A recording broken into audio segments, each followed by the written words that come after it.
Hello, this is Benjamin Franglish for another video about this polyamory concept. So first of all, I need to be in my guru position.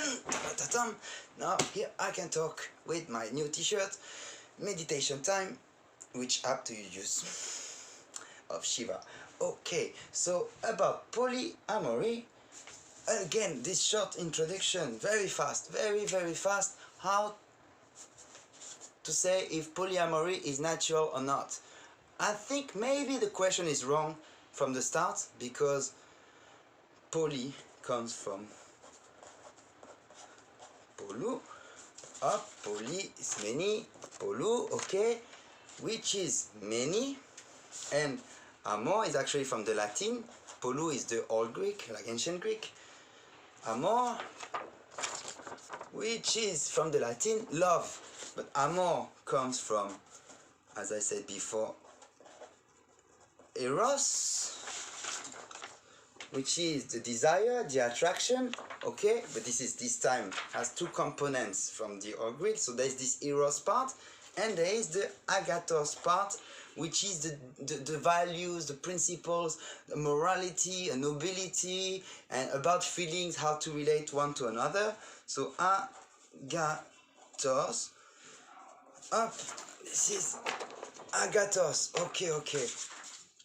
Why still the question would be wrong if we wonder if polyamory is natural or not? Because if we observe nature, we don't see animals necessarily caring in the different partners' way. But we can see animals having sex with different partners, following what we call the sexual urge, the pulsions, the sexual pulsions, simply the libido, let's say. So polygamy, in that case, polu again, and gamy from gamos, okay. Up. Polygamous, poly, you being the Y. Polygamy would be perfectly natural, in the simple fact of you can have the most beautiful woman on your side, still observe these other beautiful women sometimes, and sometimes, you know what, in this beautiful relationship you can have, you can even tell her, wow, she has nice boobs, oh wow, she looks good, oh okay, and she's like, stop it, in the name of jealousy.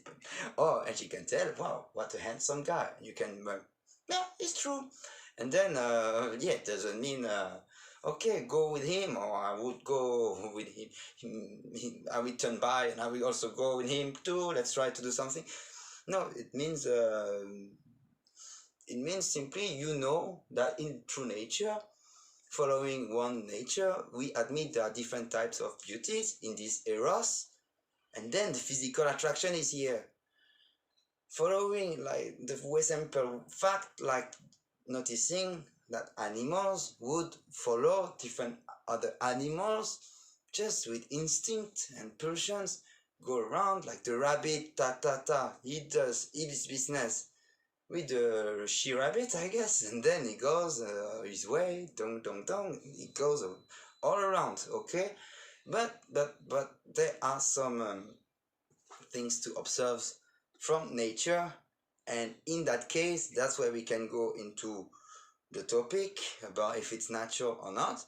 It would be quoting the guy who observed nature a lot, the big revolutionary that many people hated so much for saying some theories that made the pre-establishment angry with the church and Adam and Eva and all these things, creationism.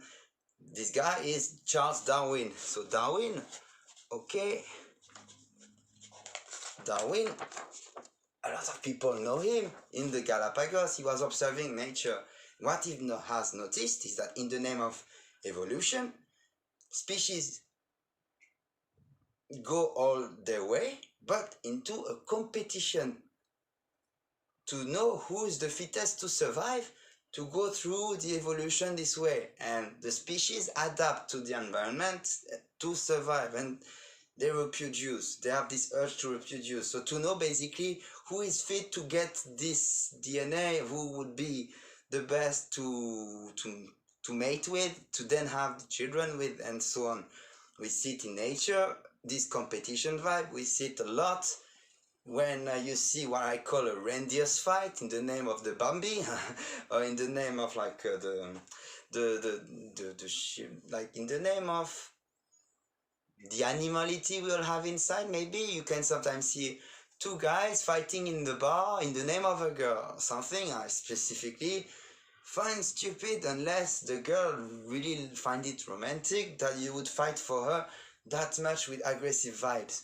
But if the man also is rude to you that much, maybe. But then you also can see women turning incredibly mad at each other, pulling their hair or whatever, or destroying the reputation one to another. If another woman is next to the guy that she loves, she's loving, and there's this connection between love and possession. But Charles Darwin was talking a competition thing that has been reproduced, because now we talk also about human beings, right, to know if it's nature or not. That's what concerns us. Otherwise, we just would watch documentaries and okay, looks like they're fighting the lions to know who is the dominant male for the alpha wolf or whatever, for the she wolves, the lionesses and everything. No, this we can go into sociology, into like what we can call social Darwinism, and that's a concept I'm not a fan of. But in some aspects, when you see you know, like all these classes that are struggling, like to get enough energy, enough resources for themselves, thinking another class is exploiting them and so on, it makes a lot of sense when you see people competing each other in the name of money, for with this ego, or sometimes destroying the competitor, the name of praising more themselves, their business or whatever, with attacks ad nominem, from the Latins, like personal attacks against that person. You actually notice there's some kind of social Darwinism. Sometimes it's true, but the guy was a kind of reactionary guy who was doing the theories about all of this. His name is Robert Spencer. So Spencer, for the social Darwinism. But to contradict this theory of competitions, that we see this competition in nature, maybe show that it's completely not natural. There is still quoting nature, who has observed nature, species and everything. There is still this geograph. He was a geograph, and he was an anarchist, which is kind of important in the 19th century and the beginning of the 20th century for what was going on, you know, especially with like a very conservative parties, and then these anarchists who were like taking all the opposite way. There is Kropotkin.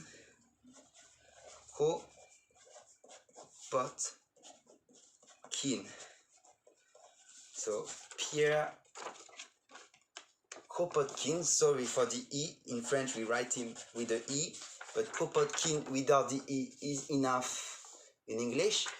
He talked and he wrote a book about the anarchist morals, and he wrote another book about the fact of helping each other as a theory of evolution versus the Charles Darwin's concept of competition between species.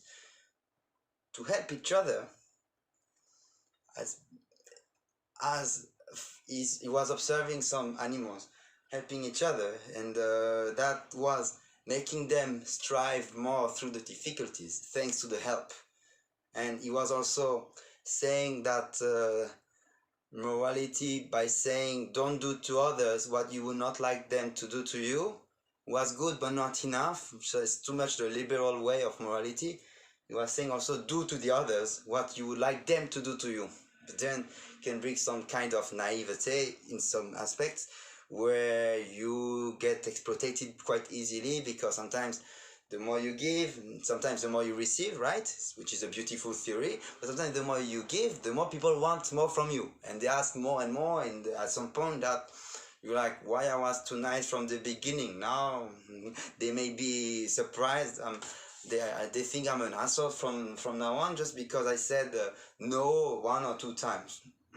That can be this. But Kropotkin can be a good counter example from what Darwin was saying, and then Herbert Spencer in the social Darwinism.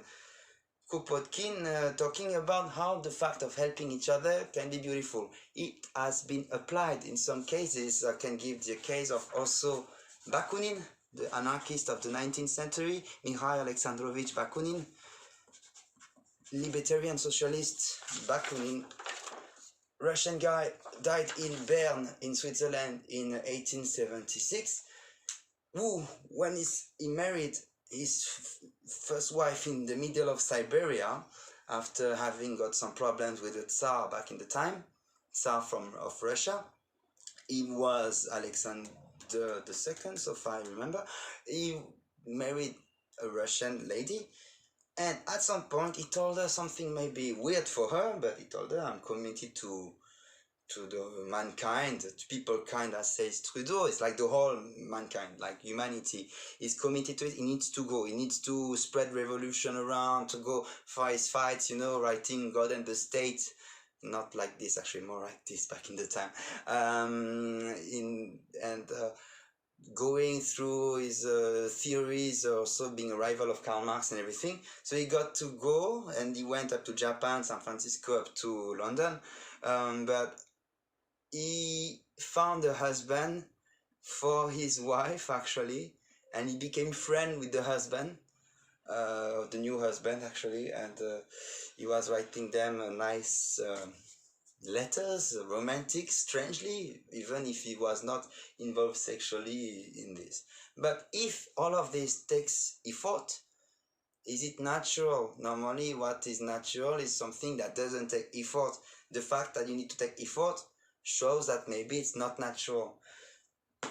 That's more a question I'm asking, because myself, I don't have the answer. In that perspective, I am very humble, because I might see the interest of polyamory, and like how you can just accept to have different attractions for different people, plus different feelings for different people, plus recognizing different talents in different people that you appreciate more. One may be more a musician, you enjoy this part of him or her. The other is more maybe of a painter, so you like I would like I like painting a painter in a woman, of course. If she's a painter, so let's paint together, that can be interesting, or at least let me see your art, and you have good connections. It depends one to another, so it's a, for sure, it's a subjective point of view. But in practice, as some say, before and after. Before, yeah, seems very interesting, polyamory. After, oh, no way, never again. Why did I start at the first place? There is this image of Titanic with Jack holding Kate, and like I'm the king of the world. But imagine now this time would be two Jacks holding Kate. Oof, you imagine whatever you want. It's like possible to admit some, and to enter in the pop culture, some new types of romantic relationship, where the two guys can be just friends, respecting each other, and the woman is having feelings for the different people. Or there can be situations like what we can call old school, but it's still working, of just loving one person and giving all the focus on that person, with all these dangers around the relationship. Because what is the danger for her is actually can be opportunities for him to know other people. That's the danger for the first one, who is showing a form of jealousy as a proof of love, of look, I'm so scared to lose you, that's why I'm showing this jealousy with anger, something you actually not enjoy watching. just because, yeah, after all, I'm turning myself into a monster from a very sweet vibes to passionate in the maybe dark ways, like the angry ways, but it's in the name of something called love, a very abstract thing. Love, is it seen in animals? Yes, I think one of the loves are very obvious to observe are like the protective love a mother gives to her children, for sure. But between companions, I feel sometimes the love that a mother has to for her children is way stronger than any type of loves. But there must be love. But if there is love compared to the sexual urges and everything going on, you know, if you compare this animality with the id from Freud, it can make sense. It can make a lot of sense. The id is, I want everything right now. Like the physiology is also following the psyche, the psychology. Physiology is simply for the woman to be wet or from the guy to start having what we call a boner, knowing that bonheur in French is happiness. So it's funny that the words are related a little bit sometimes. Okay, cheating. Cheating is actually what is the opposite of ethical non-monogamy. It would be maybe non-ethical monogamy in that case. Or it's like when the situation is way too complicated, you feel you're still not in a situation when you can leave the partner, or you know in advance this partner will not accept that side of you when you would like to introduce another partner to that couple, making the couple maybe a trouble. It's called in French, if they live in the same house, ménage à trois. There can be two men for and a woman, or can be two women and a man, and that's been practiced by Jean-Paul Sartre with Simone de Beauvoir, as I said in the video before. So cheating is this hide and seek game when you play double standards, just double life, I would say, more double life, I would say actually.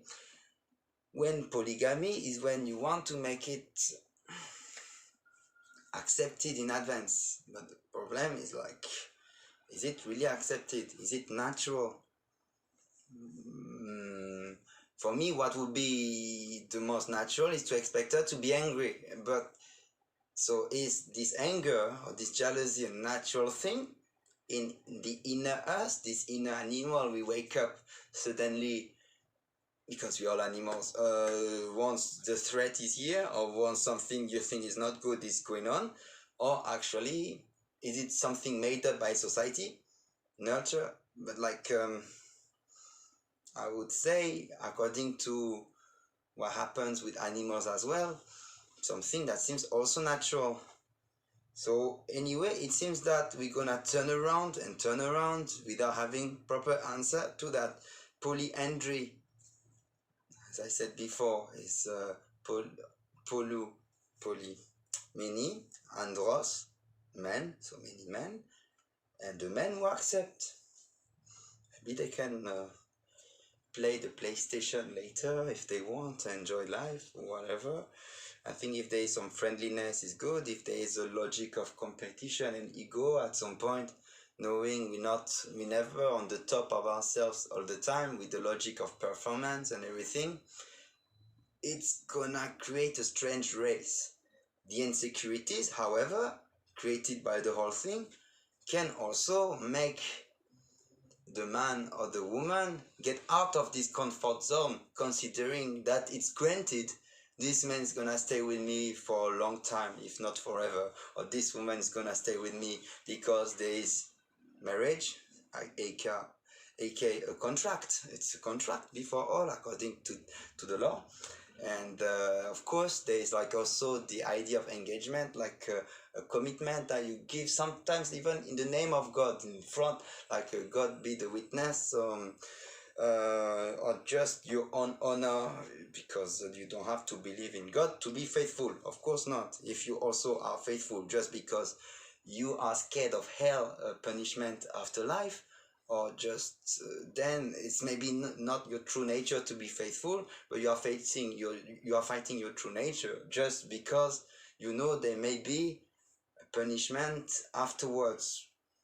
It's like being a good man just because you think there can be a punishment afterwards. It's maybe not the right genuine way to be a good man or a good woman at the first place. Otherwise, exotic practices, swinging.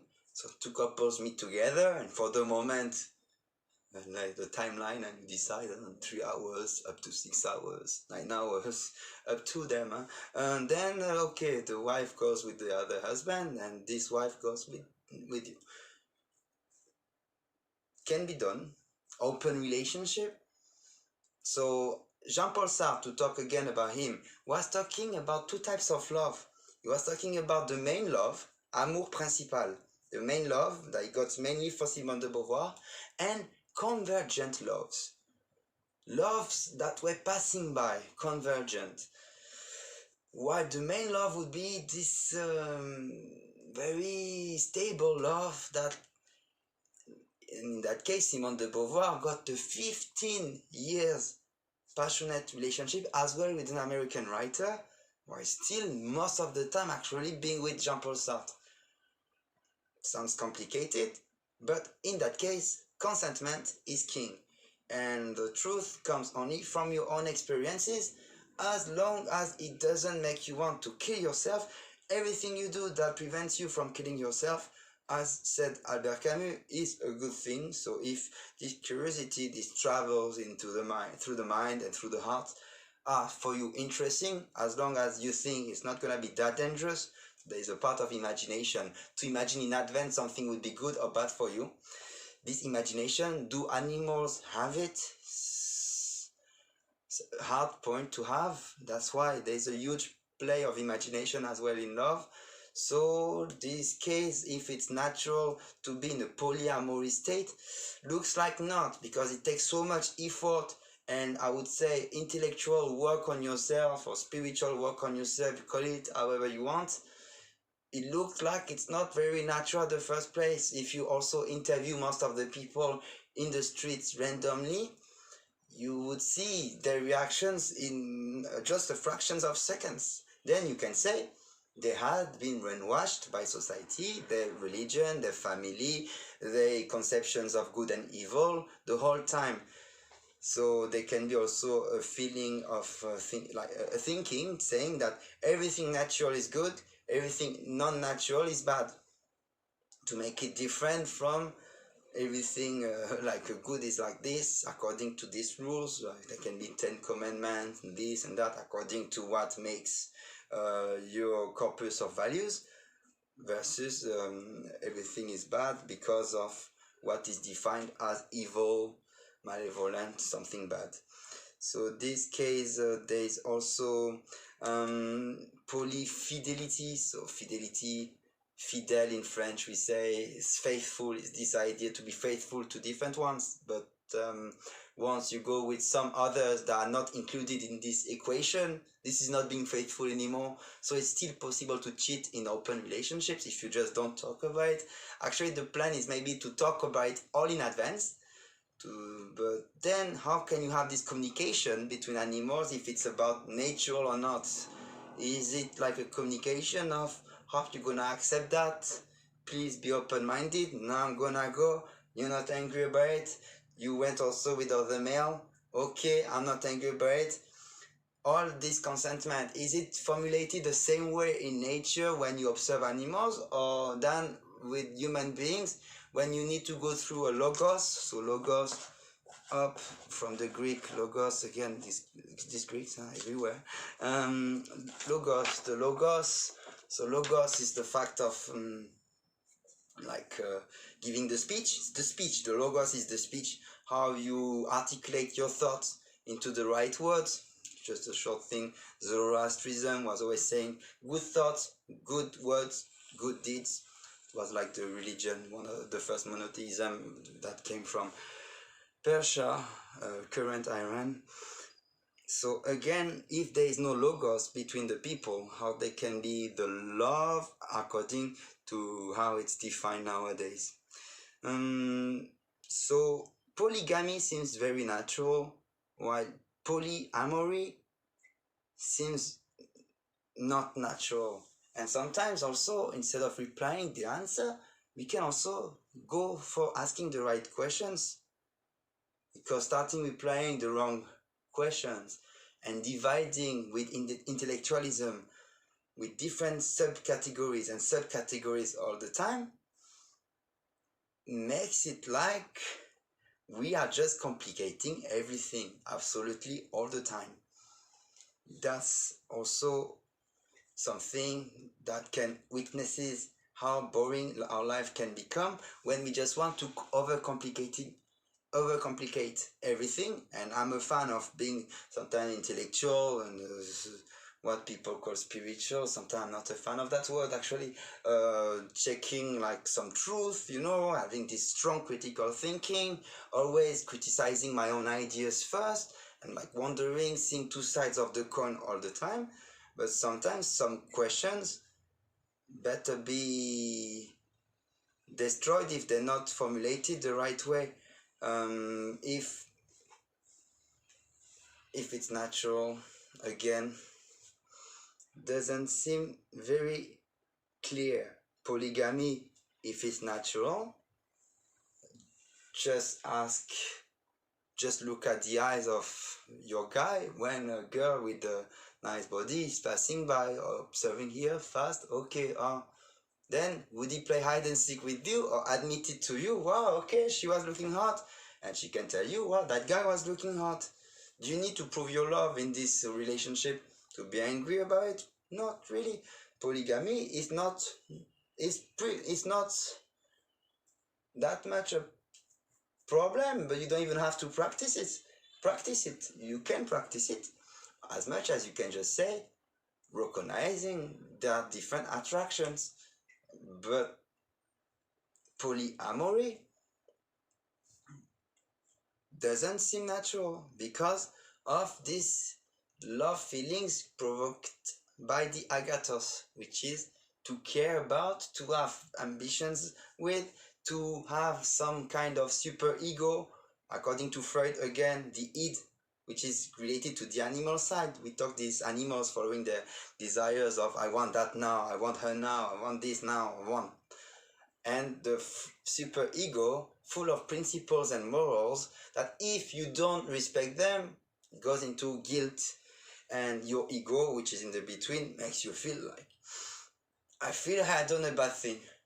In some cases, some will go to confess, for the Catholics, for example, but then that can be the road of, then I can do it again and confess again, and do it again, confess again, or accepting this part, not even a bad part of us, just a natural part of us, or an animal part of us, and to share nicely to the partner.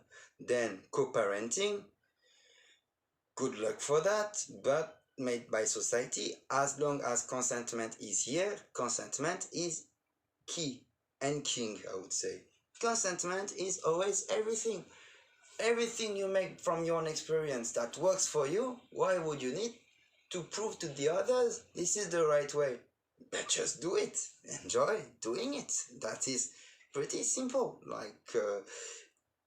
If there is a lot of people caring about the education of a child, but then for sure it can have only one father, one mother, the child. By definition, chromosome XX, chromosome XY, came, but anyway, that's like, I don't need to make a drawing how to have sex and to reproduce, right? And then the mother can be pregnant only from one sperm, the sperm of one guy, yeah? So there can be only one father for one child, of course. But then can be paternal figures, like, fictional characters, not fictional actually, just conceptual characters that to me, for example, some people are close to be some kind of fathers to me, they taught me so much about life. So in that case, the different male partners of your mom like the ex of my mom, I called him Uncle Alan all the time, and he was teaching me a lot of things. And because he was a friend, he is a friend still of my dad. And it's all about consentment. Again, consentment is key. Consentment, which is formulated through the logos, equals through some communication. This communication exists among animals, but I think is more articulated through the languages that we human beings practice. And then in that case, there is no reason to feel jealous or inferiority complex, insecurity complex, if the logos is correct between the people. Then there is nothing to make trendy. You don't need to make the others who are doing what we call the normal way, like normal as the norm, the majority of people. That's it. It's not like what is not done by them is not normal. It's just, it's often subjective point of view, but like classic relationship things don't need to be unfashioned in the name of these new fashion things to see polyamory, neither. In that case, to finish, if truth is said in advance, there is some kind of love expressed, but to say all this truth, you again need to communicate it through a logos made by the words, by the language, transmitted by the parents through a society. So then no heartbreak can be prevented, indeed, but you won't normally hurt that much if the other could expect it. Then easier said than done, because you can think a lot, but what about feeling? And feeling is hard to control. That's to finish this video.